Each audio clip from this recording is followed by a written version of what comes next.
Saudações, esse é o segundo vídeo do Laboratório de Eletricidade e Magnetismo. Neste vídeo trataremos da lei de Ohm, ou medição indireta da resistência. Medição indireta, de uma certa forma, tem a ver com não medição diretamente da resistência, mas sim com base nas outras grandezas que já conhecemos nesse caso, que é a tensão e a intensidade da corrente elétrica. Então, este vídeo irá abranger o resumo teórico, nomeadamente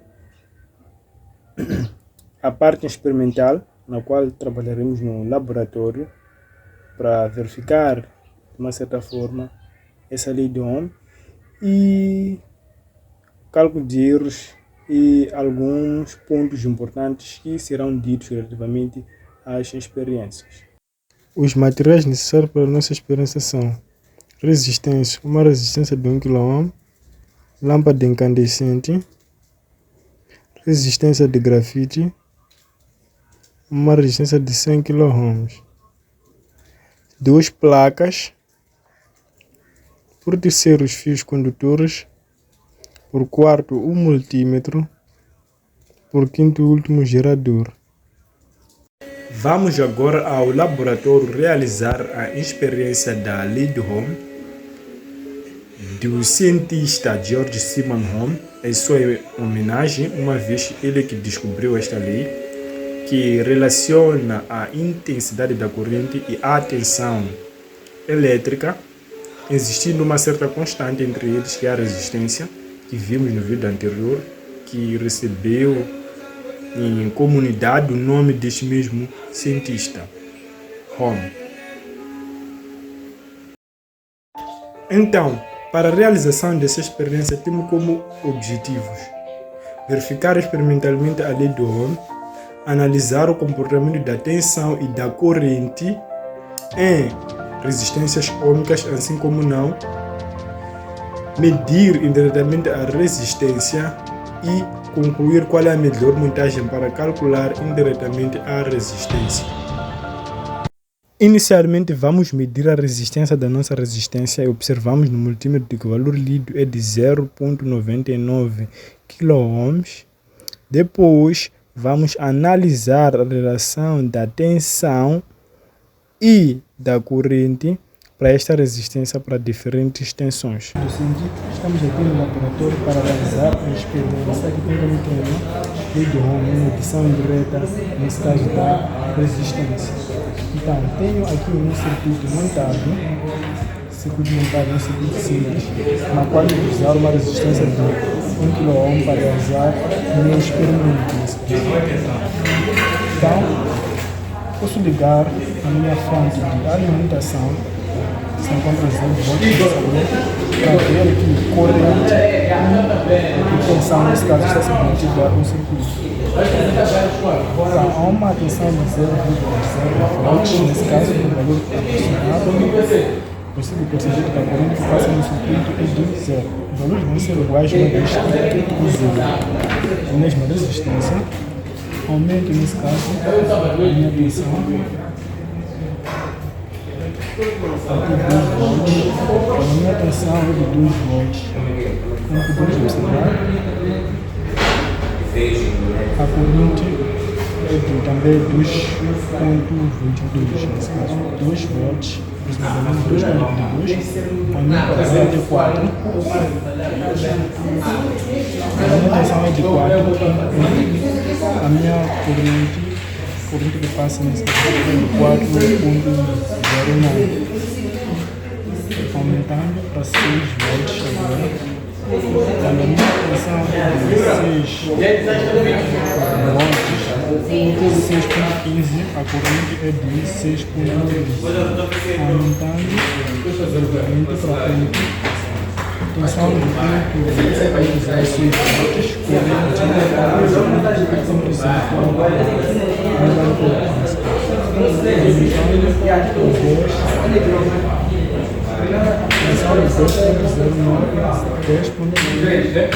corrente corrente que passa no 10,01. tensão de 12 volts, 12.1 volts, corrente de 12.07 mA. Medindo inicialmente a resistência da nossa lâmpada incandescente, conseguimos observar que o valor lido pelo multímetro é de 1.4 ohms. Agora vamos prosseguir analisando a relação entre a intensidade da corrente elétrica e a voltagem para diferentes tensões. Agora, substituindo a minha resistência de 1 kΩ por uma lâmpada incandescente, nesse caso, é de analisar a relação entre a tensão e a intensidade da corrente elétrica. A diferença que mudei para uma escala de 20 amperes, nesse caso altas correntes, atenção altas correntes, calibrei também o meu multímetro até o 20 amperes, altas correntes nesse caso. Então é desligar a minha fonte. Então, há uma tensão de 0 volts, 0.01 volts, consigo perceber que a corrente no meu circuito é de 0 e a lâmpada não acende. Aumento nesse caso até 2 volts, 2.11 volts, a corrente passa no circuito de 0.14 amperes. Aumento o volume da tensão até 4 volts, 4.02 volts, a corrente no circuito é de 0.2 e o brilho da nossa lâmpada incandescente está aumentado. Aumento até 6 volts, até 6 volts, 6.0, a corrente passa no circuito de 0.4 mA. Então, prosseguindo para outra etapa, vamos trocar a nossa lâmpada incandescente pelo grafite, mas antes de tudo vamos medir a resistência do nosso grafite. Colocando uma escala de 20 kΩ, conseguimos perceber que a resistência do nosso grafite é de 3.34 kΩ. Entretanto, nas nossas medições vamos colocar uma escala máxima de 20 mA. Medindo agora a tensão da corrente que passa no circuito, colocando o meu grafite nesse caso, é de ligar a minha fonte. Uma tensão de 0 volts, isso pode ser que a corrente de 0, aumento a tensão até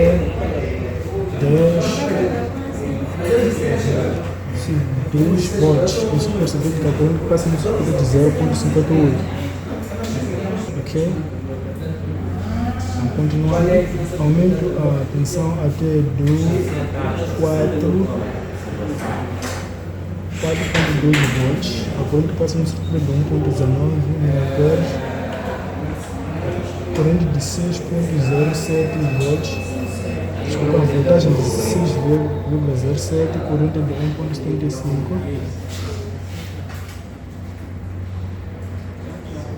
Voltagem de 8.22, corrente de 2.37. Voltagem de 10.12, corrente de 2.92.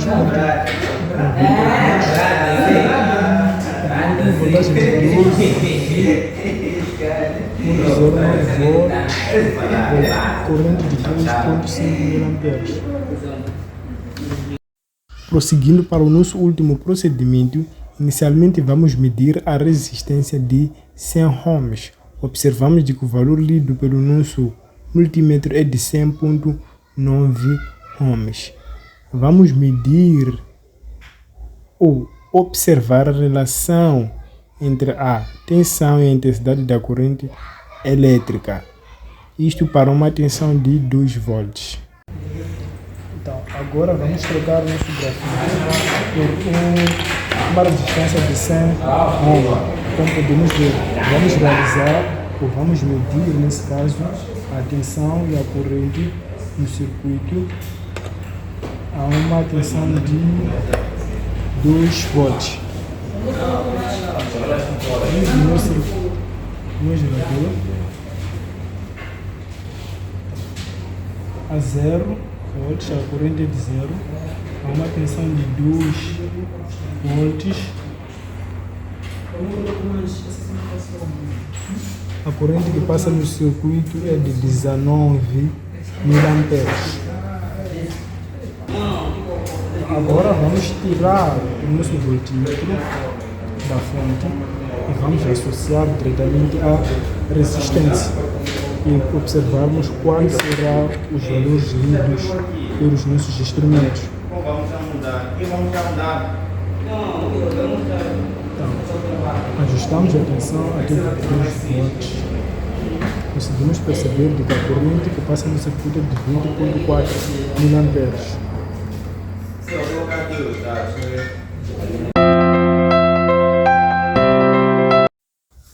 Prosseguindo agora para o cálculo de erros, vamos apresentar os dados colhidos na experiência. Então, temos aqui as tabelas de dados para o procedimento 1, 2, 3, 4 e 5. Inicialmente, vamos começar com o cálculo de erro do procedimento 1.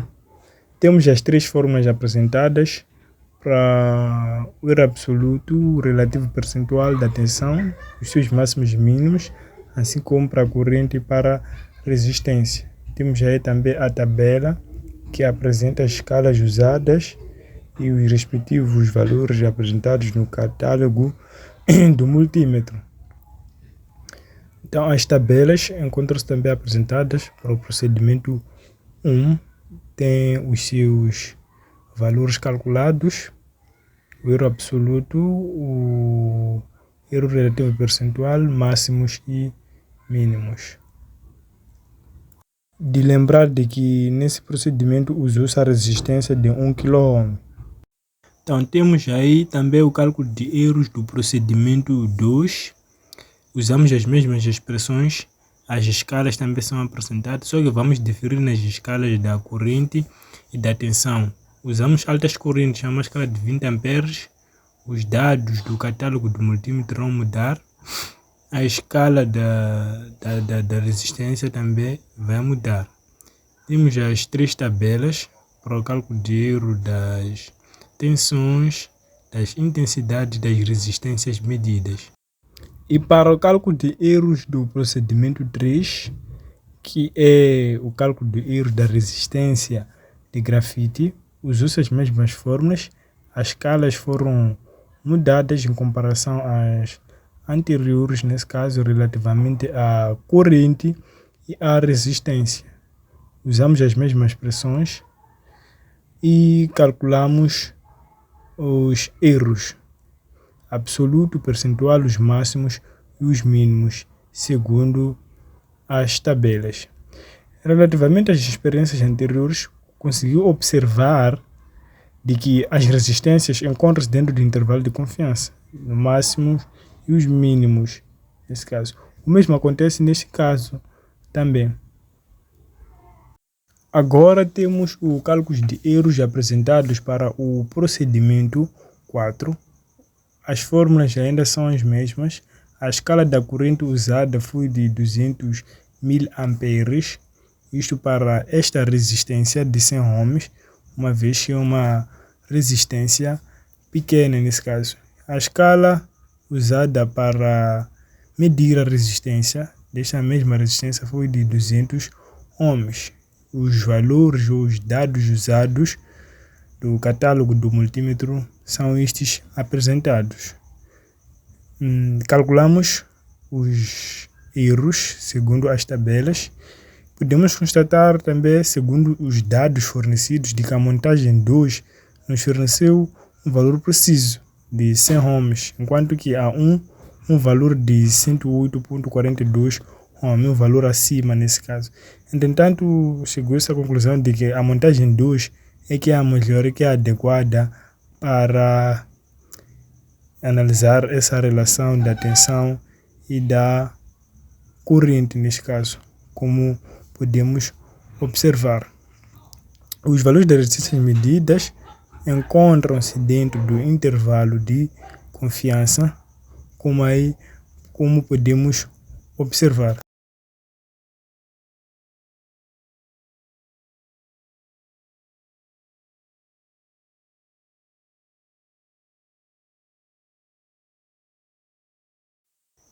E para as resistências que foram medidas indiretamente, temos a expressão para o cálculo de erros, uma vez que nós não medimos elas de modo direto, mas sim nos baseamos em grandezas que foram medidas diretamente, que é a tensão e a intensidade da corrente elétrica. A expressão que é usada é esta apresentada. Calculou-se para o procedimento 1, 2, 3, 4, 5.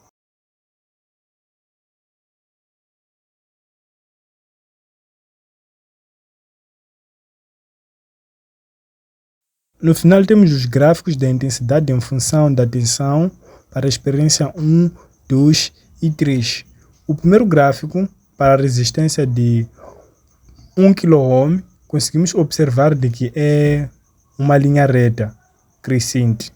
Sendo assim, ela obedece à lei do Ohm, porque não é uma curva. O segundo gráfico da lâmpada incandescente, conseguimos observar de que é uma linha curva. Sendo assim, ela não obedece à lei do Ohm. Isto porque a resistência varia ao decorrer do tempo, uma vez que varia a temperatura da lâmpada incandescente. No terceiro gráfico, que é a resistência de grafite, observamos de que o gráfico também é uma linha reta crescente. Podem haver pequenas curvas da resistência de 1 kΩ e da resistência de grafite, isso devido a certos erros, e o cálculo de erros justificou esse problema. Então chegou-se já à conclusão, ou concluiu-se a primeira lei de Ohm, que diz que a uma temperatura constante, a intensidade da corrente é diretamente proporcional à tensão nos extremos da associação, nesse caso do circuito simples.